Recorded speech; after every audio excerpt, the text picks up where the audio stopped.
Hey, what's up guys? I hope that all of you are doing well. So there's a new update available on the Samsung Galaxy S24 Ultra, and that is the February update.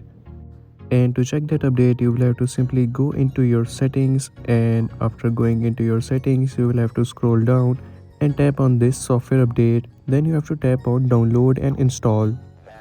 Now from here you will get to see a new update available of February 1st 2025 security patch with the 440 MBs in size.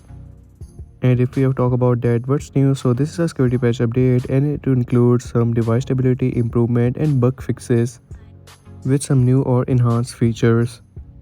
To install this update, you will have to first of all download it, and depending on your internet speed it will download the update.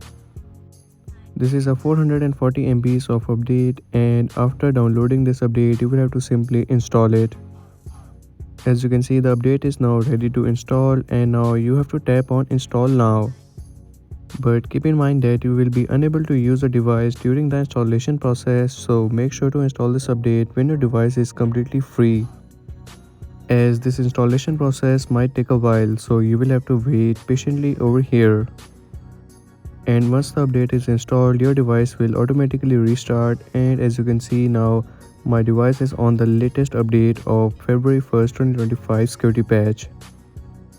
Now if we talk about the One UI 7 update, so the One UI 7 update is sadly delayed for the S24 series, and now according to the rumors, this update might be released in the month of March, as now we will get to see a new beta version 4 before the stable release of the One UI 7. But we hope that we will get to see a stable version of the One UI 7 update without any bugs or issues, as there is a beta 4 now. So hopefully the beta version will fix all the bugs and issues, and we will get to see a stable version of the One UI 7 really soon. And that's all for today's video. If you are new on the channel, so make sure to like and subscribe, as I will keep you updated with the new updates.